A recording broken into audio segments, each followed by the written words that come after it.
Then he comes back out and he's fully naked. And he just kept asking me to watch him masturbate. I said no a million times. My heart was racing and I was very scared. The wall of silence surrounding Harvey Weinstein officially collapsing. Today, new accusations of sexual assault, including rape. Even Hollywood A-listers Angelina Jolie and Gwyneth Paltrow raising their voices, adding to the avalanche of accusations. On a certain point, you have enough witnesses that it becomes very difficult to deny.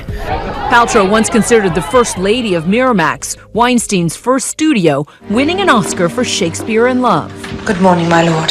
I would like to thank Harvey Weinstein and everybody at Miramax Films. Paltrow telling the New York Times what she says happened when she was just 22, freshly cast as the lead in Emma, asked to take a meeting with Weinstein. It ended with Mr. Weinstein placing his hands on her and suggesting they head to the bedroom for massages, she said. I was a kid. I was signed up. I was petrified.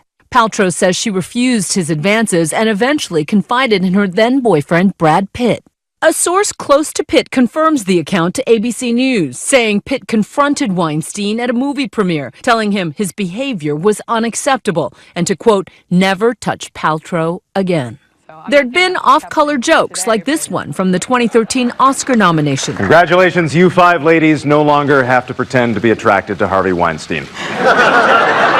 And women allegedly paid to stay quiet after decades of anonymous rumors. The dam burst. Even what had come out before was not survivable in terms of a career, but now it's a question of, is there going to be a criminal action? The New Yorker releasing its 10-month-long investigation, which includes an audio recording of an encounter between model Ambra Gutierrez and Weinstein. I'm telling you right now. What do we have to do here? Nothing. I'm going to take a shower. You sit there and have a drink.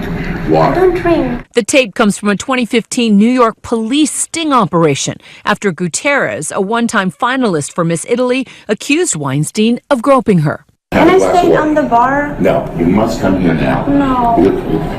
Please. No, I don't want to. I'm not doing anything with you. I'm not even embarrassing me. Gutierrez secretly recorded their encounter at the Tribeca Grand Hotel and references the day before. And if you want to leave, when the guy comes with my jacket, yesterday you touched my breast. Oh, please, I'm sorry. Just come on. I'm used to that. But are you used to that? Yes, come in. No, but I'm not used to that. I won't do it again. Come on. Sit here. New Yorker contributor Ronan Farrow obtained the recording. I mean, the number of times this woman says she is uncomfortable, that she wants to leave, is upsetting to listen to, obviously. And she says flat out no, repeatedly. She says flat out no repeatedly. He concedes that this conduct took place and describes it as something he is used to. Weinstein then appeared to end the conversation. I know, but yesterday was too much The guy's coming. I will never do another thing to you. 5 minutes. Don't ruin your friendship with me for 5 minutes. I know, but it's kind of like, it's too much for me. I can't. Please, you're making a big scene here. No, Please. but I want to leave. Okay, bye. The NYPD confirmed the authenticity of the tape to ABC News. The misdemeanor sexual abuse case was never prosecuted, the DA's office saying the audio was insufficient to prove a crime under New York law. According to The New Yorker, Gutierrez took a payment from Weinstein and signed a non-disclosure agreement, including a sworn statement that the acts Weinstein admits to in her recording never happened. This is an area of law that I think would surprise a lot of people, that you can, with the right sum, simply buy silence in this way. Farrow also interviewed Italian actress Asia Argento, famous for her role in the action film Triple X. I don't need an excuse. She told Farrow she was just 21 when a producer brought her to Weinstein's hotel room, where he changed into a bathrobe. Argento said that after she reluctantly agreed to give Weinstein a massage, he pulled her skirt up, forced her legs apart, and performed oral sex on her as she repeatedly told him to stop. Weinstein terrified me, and he was so big, she said, it wouldn't stop. It was a nightmare.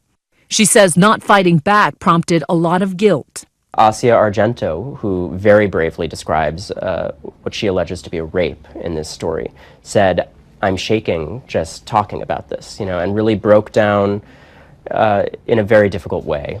Weinstein's spokesman responded to The New Yorker saying any allegations of non-consensual sex are unequivocally denied by Mr. Weinstein. Argento says Weinstein pursued her for months, and she eventually had a consensual relationship with him. The quote I remember in your article is, "After the rape, I felt trapped." This is such an important point. She said they developed something that to all the world might have looked very much like a friendship, that they were close, that she, dined with him, and he introduced her to his mother. She said she was terrified of him, and that because of that initial, again, she alleges rape, he had a power over her. Why don't you tell me about it? You're interested? Sure, of course I am. Argento would go on to write and direct the film Scarlet Diva in 2000, where a character, a heavy-set movie producer, corners a woman, asks her for a massage, Just a little massage to make me just relax. and tries to assault her. It's a scene she now says she lived in real life. She's one of 3 women in The New Yorker who accuse Weinstein of forcing them into sex acts or of rape. Tell me about that pattern of behavior that seemed to come out, not just with the employees, but with the women you spoke to. The similarities between these stories were uncanny. A lot of use of showers, a lot of exposing himself, and as I said, in 3 of these cases, allegations of rape that ensued. It's an MO seemingly little changed by time. New accusers coming forward with familiar stories. And he goes to the bathroom or something, and then he comes back out and he's fully naked. Actress Catherine Kendall's experience allegedly happened 2 decades ago. He's sort of doing this thing, blocking the door, like shuffling back and forth, and says, well, at least if you won't let me, like, give you a massage, or you give me a massage, or let me do this or let me do that, then at least just pick up your shirt and let me see your breasts. He returned in nothing but a robe with the front open, and he was buck naked. Former actress Louisette Geis outlined details of her alleged encounter from 2008. And he led me to his bathroom, pleading that I just watch him masturbate. I pulled my arm away, finally, and headed to the door. He started following me and telling me that I could get a 3-picture deal and that he would greenlight my script. But I had to watch him masturbate. Some accusers say walking away came at a high price. Actress Rosanna Arquette told The New Yorker after turning down Weinstein's alleged sexual advances, her career suffered. Oscar winner Mira Sorvino says she felt similarly after she says she turned him down twice in 1995, once at a hotel and once at her apartment. Sorvino talking to KTLA. It's a travesty that this sort of behavior is normalized and accepted for decades in this industry. Weinstein was fired over the weekend. We now know this scandal has cost Harvey Weinstein more than his job. Late tonight, we learned it cost him his marriage. Georgina Chapman telling People magazine her heart breaks for all the women who have suffered tremendous pain because of his action. It's tragic that this story didn't come out sooner because, of course, who knows how many women have been traumatized and attacked, allegedly. I've seen him a few times, yeah. And it's always awful. I would want to say, you owe me an apology. The idea of a federal investigation into, sexual abuse in Hollywood seems a little out of left field, and then you see the context for it, which is ample. There have been a lot of investigations along these lines and in different sectors of our society and economy. Why not Hollywood? Colleges, universities, corporate America, Exactly. and there's a lot of resources put into those investigations. There are a lot of young lawyers hired to work aggressively in those investigations, and when you really hear the comments of obviously the New Yorker piece and the now descriptions 20 years later from really powerful women who today are worth hundreds of millions of dollars, kind of finally come out and tell this story, I think a lot of young women kind of ask the question, how was this tolerated? How was not only this tolerated over decades, but if I had heard about it in 1999, which I did from friends who know him well, I didn't even, who am I? But I knew about it. So if I knew about it, everyone knew about it. So this idea that, I'm shocked, I'm appalled, come on. But how could this have happened there? This didn't take place in some Trump voting zip code in West Virginia. This took place at the very center, the beating heart of American liberalism. And feminism, American feminism. Where this So- is all about women are strong and powerful and diverse, and isn't this great to have women in all these positions? And first of all, women aren't in a lot of positions in Hollywood. They're not in top executive positions. I do think the way age is used to disqualify women from roles is disturbing. I frankly do think it's disturbing. And I think the pornification of the culture at the hands of a lot of these executives is something that our kids are dealing with, the fallout of that we're going to be dealing with for generations. This has been going on for decades. I can't imagine anyone's really surprised by this. But how can you say with a straight face that you care about women when you abet and excuse and hide behavior like this? Well, that went out. Yeah, but that went out the door, didn't it? With Roman Polanski, it went out the door when Bill Clinton, raped Juanita Broderick, according to her, and she was a very extremely credible woman. Kathleen Willey, obviously Paula Jones. I mean, they stood by him. He was in the Oval Office with a 22-year-old girl. But then why do they still wield moral authority when... Well, they don't.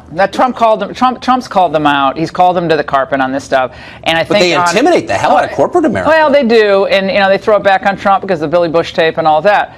But I think women now, today, especially today, they've gotten stronger. They've gotten smarter. I hope after all of this, when we say, well, let's have a conversation, let's have a real honest conversation about how all of this goes down and how when you have power and you have money and you have an Oscar dangling in the background, you can get away with a lot. Yeah, and when you're giving money to the politicians. And frankly, there are men and women who knew this was going on for a long time. What I find confusing, though, is here you have Michelle Obama on tape describing Harvey Weinstein as a wonderful person. Now, even if you didn't know, I worked for Harvey Weinstein briefly. Not a wonderful person. That was really obvious. She sends her daughter to intern for him, and then for 5 days, the Obamas say nothing. How can that be? Well, can you imagine if the shoe were on the other foot? I mean, they would be dragging Republicans through the mud every day.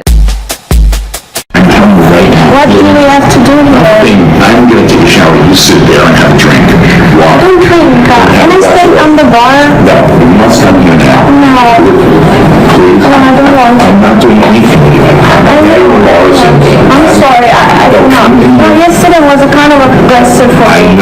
I need to know a person to I won't do a thing. I don't do a thing, please. I swear I won't. Just sit with me. Don't embarrass me in the hotel. I'm here all the time. I know, but I don't want to. Please sit there. Please. 1 minute. No, I can't. Go to the bathroom. Please, I don't want to do something I don't want to. Go to the bathroom. Come here. Listen to me. I want to go downstairs. I'm not going to do it. Then you'll never see me again after this. That's it. If you're embarrassing me in this hotel. I'm not embarrassing you. It's just that I don't feel comfortable. I mean, don't have a thing with me in the phone. Please, I'm not going to do anything. I swear, my children. Please come in.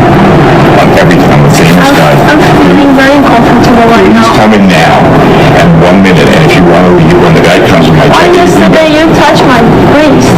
Please, I'm sorry. Just come on. I'm used to that. Are you used to that? Yes, come in. No, but I'm not used to that. I won't do it again. Come on. Sit here.